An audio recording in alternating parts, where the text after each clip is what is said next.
इंतजामिया के खिलाफ, सिस्टम के खिलाफ आवाज उठाने पर उसको सलाखों के पीछे, पीएसए के तहत सलाखों के पीछे कर दिया गया, जो सरासर हमारे साथ नाइंसाफी है। ये 2016 से ही हमारे पीछे पड़े हैं। हालांकि 2016 में कोर्ट ने बरी कर दिया है, इनको बाइज्जत बरी किया है।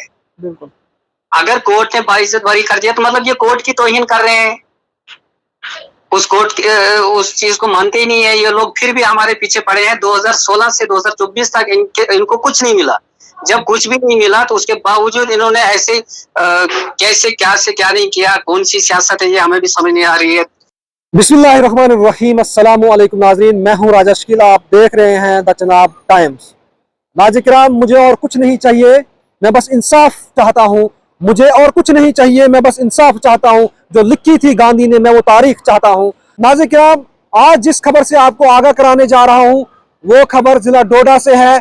आपने कुछ रोज देखा होगा कि सोशल मीडिया पे एक नौजवान जो पब्लिक इश्यूज, लोगों के इश्यूज जो है इंतजामिया तक, सरकार तक पहुंचाने की कोशिश कर रहा था और सरकार पर, इंतजामिया पर सवालात उठा रहा था और इंतजामिया के खिलाफ जमकर बोल रहा था और वो चीजें दिखाने की कोशिश कर रहा था।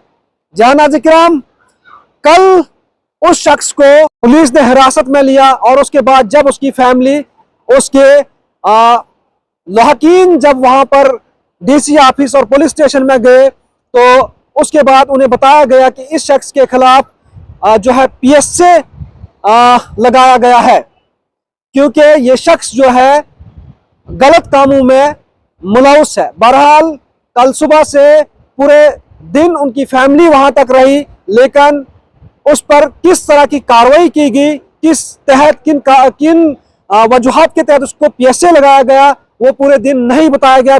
फिर आखिर में, दिन के आखिर में शाम को बताया गया। बहरहाल उसके बाद जब वहां पे इस पर बात हुई तो कुछ मीडिया पर्सन्स वहां पर उस मुद्दे को कवर करने के लिए गए होंगे, लेकिन वही जो है डिस्ट्रिक्ट एडमिनिस्ट्रेशन डोडा के फेसबुक, ऑफिशियल फेसबुक पे एक पोस्ट आता है जिसमें उन्होंने क्लियर कहा कि कुछ मीडिया जो है इस रिपोर्ट को गलत तरीके से कवर कर रहे हैं और इस तरह से कवर नहीं किया जाना चाहिए क्योंकि ये सिक्योरिटी इशू है या कुछ और है। मीडिया को चाहिए कि अपना एक प्रोफेशनल जर्नलिज्म करना चाहिए।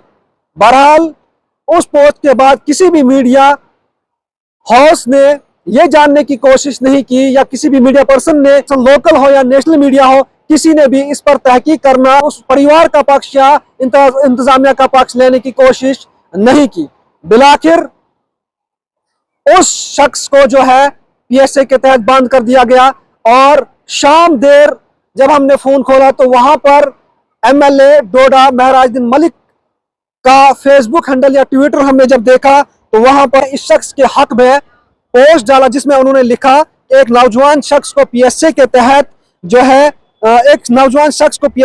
बंद कर दिया गया। उसके साथ साथ कुछ जानवरों को भी जो है बंद किया गया और यह बताया गया कि एक शख्स जो है इंतजामिया के खिलाफ, इंतजामिया के फेलियर के खिलाफ आवाज उठा रहा था, उसको जो है बंद किया गया है। यही जो है, यह है मोदी का स्वच्छ भारत अभियान।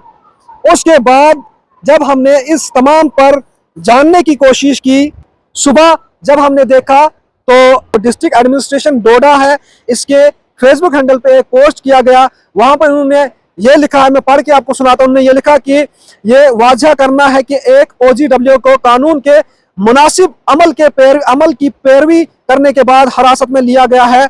इस बुनियाद पर जो सोशल मीडिया पर गर्दिश कर रहा है इससे बिल्कुल मुख्तलिफ है।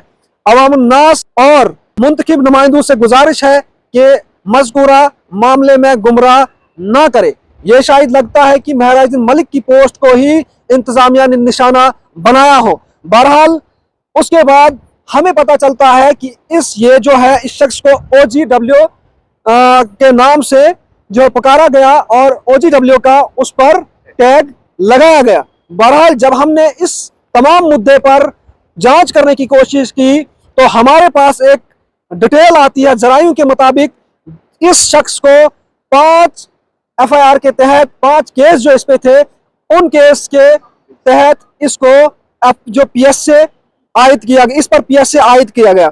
और आपको बताता चलूं कि 2 केस इस पर ऐसे हैं कि जिसमें जो ये कहते हैं कि इस शख्स ने स्टेट या नेशन के खिलाफ, मुल्क के खिलाफ आवाज उठाई हो, के खिलाफ बोला हो।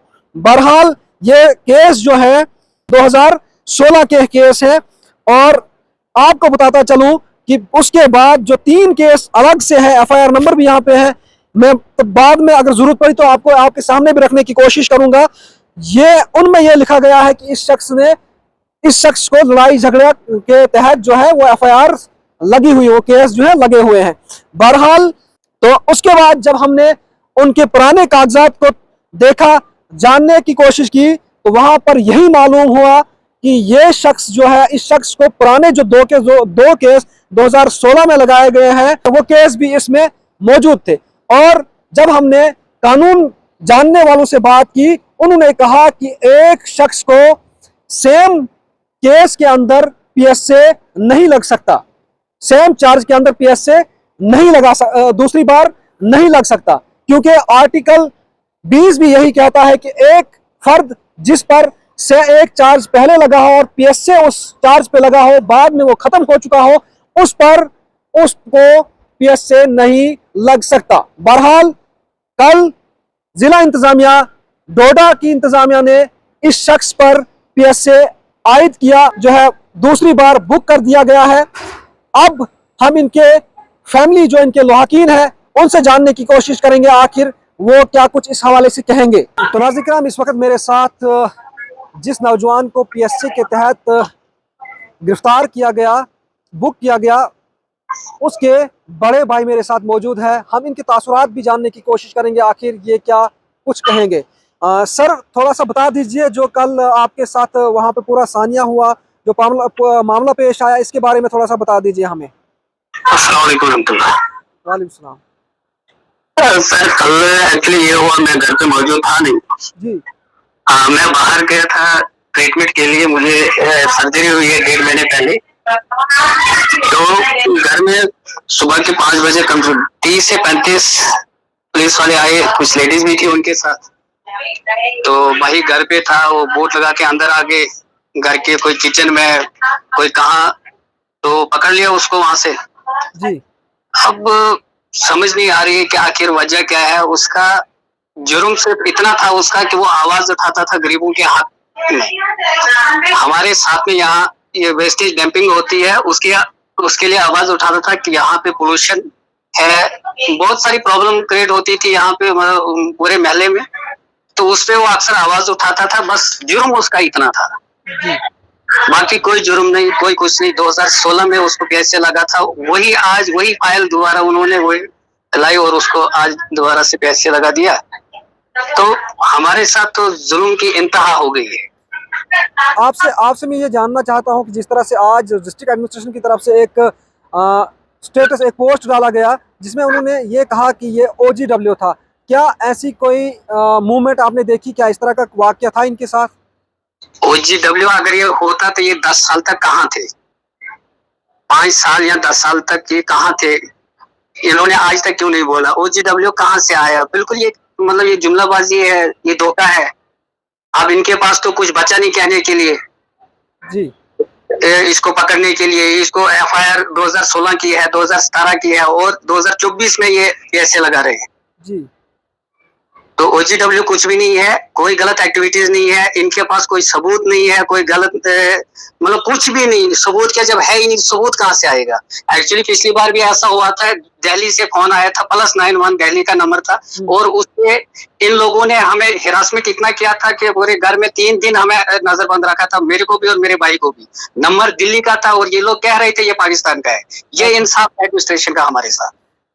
आप मुझे बता दीजिए, जम्मू कश्मीर की मौजूदा सरकार या LG सरकार से आपकी क्या गुजारिश रहेगी, क्या अपील रहेगी? सर, क्या गुजारिश करेंगे? सरकार बनने के बाद तो हमारी कुछ मतलब उम्मीदें थी, लेकिन अब वो उम्मीदें भी टूट गई है सरकार बनने के बाद। हमें तो इस सरकार से अब कोई तवक्का ही नहीं, कोई उम्मीद ही नहीं है। हम तो खाली एक अल्लाह ताला पे भरोसा रखे हुए हैं, और किससे हम भरोसा लगाएंगे? बिल्कुल। सरकार बनने के बाद ही हमारे साथ ऐसा हुआ, सरकार बनने से पहले ऐसा कुछ था नहीं। ठीक। और चाहे कहीं के भी बात करें, मतलब हम लोगों पे जुल्म है ही है, चाहे आप किसी को भी देख लो। मतलब आज से पहले भी हफ्ते में आते थे, कभी पुलिस वाले, कभी पुलिस स्टेशन से, कभी लाइन से, नहीं जी रहमतुल्ला को बुलाओ, कभी एसपी साहब बुला रहे हैं, कभी डीसी साहब बुला रहे हैं, कभी। ये मुझे बताएं, ये बुलाने का मसला कब से शुरू हुआ? सर ये 2016 से ही हमारे पीछे पड़े हैं। हालांकि 2016 में कोर्ट ने बरी कर दिया है इनको, बाइज्जत बरी किया है। बिल्कुल। अगर कोर्ट ने बाइज्जत बरी कर दिया तो मतलब ये कोर्ट की तौहीन कर रहे हैं। उस कोर्ट उस चीज को मानते ही नहीं है ये लोग, फिर भी हमारे पीछे पड़े हैं। 2016 से 2024 तक इनको कुछ नहीं मिला। जब कुछ भी नहीं मिला तो उसके बावजूद इन्होंने ऐसे कैसे क्या से क्या नहीं किया, कौन सी सियासत है ये हमें भी समझ नहीं आ रही है। आज मैं रात को 7 बजे पहुंचा था जम्मू से, उस कंडीशन में जब मैंने ये सुना, क्योंकि हमारे घर में और कोई था ही नहीं करने वाला। वालिद साहब हैं, वो तो बुजुर्ग हैं, अनपढ़ हैं, मालूम नहीं है कहाँ जाना है, क्या करना है। एक मैं था जो सर्कल चला रहा था, और ये था। अब मैं तो एक ही जगह हूँ, मुझे तो 3-4 महीने का बेड रेस्ट है। अब ये था, इसकी फैमिली को देखूं या अपनी फैमिली को देखूं। बड़े मसले हैं, बहुत सी बातें हैं, लेकिन मैं कह नहीं सकता ज्यादा, मेरे पास वो अल्फाज ही नहीं रहे हैं। चलिए, बहुत बहुत शुक्रिया बात करने के लिए। तो नाज़रीन किराम, आपने इनके लवाहिकीन की ज़बानी सुना कि किस तरह से वो परेशान है। एक बीमार शख्स है जो अपने बिस्तरे में बैठा हुआ है, जो उठ भी नहीं पाता है, और लगभग 3-4 महीनों का जो उनकी ज़बानी, उसने कहा कि बेड रेस्ट है। बहरहाल उन्होंने ये कहा कि हमारे लड़के के साथ इंतज़ामिया के खिलाफ, सिस्टम के खिलाफ आवाज़ उठाने पर उसको सलाखों के पीछे, पीएसए के तहत सलाखों के पीछे कर दिया गया, जो सरासर हमारे साथ नाइंसाफी है। बहरहाल नाज़रीन किराम, आपको यह भी बताता चलूं कि जब हमने जिस मुद्दे के तहत, जिस केस के तहत इसको बुक किया गया, हमने जब इस पर बात की, हमने जब ये हम तक ये रिपोर्ट पहुंची, तो हमने देखा कि 2 केस जो पहले 2016 के अंदर इस पर लगे थे, वो दोनों 2017 में खत्म हो चुके थे। नाज़रीन किराम, 2017 के बाद इस शख्स पर कोई ऐसी एंटीनेशन या अनलॉफुल एक्टिविटीज पर केस दर्ज नहीं है, बल्कि सिर्फ ये केस दर्ज है कि इस शख्स ने वहां पर लड़ाई झगड़ा किया है। वो एफआईआर जो यहाँ पे हैं, वो पीएसए लगाने के लिए काफी नहीं है। बहरहाल नाज़रीन किराम, जिस तरह से इसकी फैमिली ने कहा कि हमारे साथ सरासर नाइंसाफी हुई है, और मजीद जब इस केस की तहकीकात हम करने लगे तो वहां पर एक और पॉइंट जो है, बुनियाद वहां पे दी गई है कि ये शख्स जो है कोई ऐप चला रहा है, जिससे लगता है कि ये कहीं किसी मिलिटेंट के साथ राब्ते में हो सकता है। लेकिन इसको मैं ये समझता हूं कि ये शक की बुनियाद पर है, लेकिन शक की बुनियाद पर पीएसए लगाना कहां तक जायज है। तो नाज़रीन किराम, आपने ये पूरा मामला सुना कि किस तरह से इस शख्स को पीएसए के तहत बुक कर दिया गया। बहरहाल अब मामला कोर्ट का है, कोर्ट क्या कुछ फैसला सुनाएगा वो आने वाला वक्त ही बताएगा। लेकिन वहीं जो है, इस बीच एक शख्स ने इसी मुद्दे को लेकर, पीएसए को लेकर जो है ट्वीट किया है, जो ट्वीट हमें बहुत अहम लगा। उसने अपने ट्वीट में ये जिक्र किया है कि आए रोज जो है पीएसए के तहत बहुत सारे लोगों को बुक किया जाता है, उसके बाद जब वो बुक हो जाते हैं फिर कोर्ट उनके केस को क्रैश करता है, ख़त्म करता है। उससे जाहिर होता है या तो वो केस किसी जिद पे होते हैं, या तो वो केस जो है पॉलिटिकली मोटिवेटेड होते हैं, क्योंकि कोर्ट में जाकर उन केसों को ख़त्म किया जाता है। बहरहाल नाज़रीन किराम, उन्होंने ये भी कहा है, उन्होंने ये भी सरकार यानी मौजूदा सरकार जो है, नेशनल कॉन्फ्रेंस को लेके ये सवाल उठाया है कि मौजूदा सरकार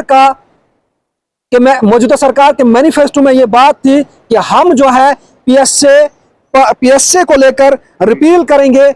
आखिर वो कब तक इस पर आवाज उठाएंगे, कब तक इस पर बात करेंगे? क्योंकि हालिया में जो असेंबली हुई वहां पर इस पर कोई भी बात नहीं उठाई गई। और उन्होंने अपने ट्वीट में ये भी कहा, ये भी बताया कि सरकार को चाहिए कि पीएसए को लेकर एक कमेटी बनाए, जो कमेटी न्यूट्रल हो, जो कमेटी इंडिपेंडेंट कमेटी हो, जो इस पर जांच करे और सही तरीके से जांच करे, जायज और नाजायज को देखे। यह टोटली नाइंसाफी है कि अगर किसी शख्स को इंतजामिया के खिलाफ उनके फेलियर्स को छुपाने के, उनके फेलियर्स के खिलाफ आवाज उठाए या पॉलिटिकली जिद हो उसके खिलाफ जो है आवाज उठाए और शख्स को पीएसए के तहत बंद किया जाए, ये सरासर नाइंसाफी है। बहरहाल नाज़रीन किराम, आने वाले वक्त में हमें उम्मीद है कि मौजूदा सरकार और इंतजामिया भी इस पर गौर करेगी और पीएसए के तहत जिन हजरात को, जिन फर्द को बेगुनाह कैद किया जाता है उस पर गौर से कार्रवाई होगी और खास करके इस केस के अंदर भी जांच होनी चाहिए और जांच के बाद जो फैसला होगा वो सुनाया जाए। इसी तरह की मज़ीद अपडेट के लिए हमारे साथ बने रहे। मुझे दीजिए इजाज़त। खुदा हाफिज।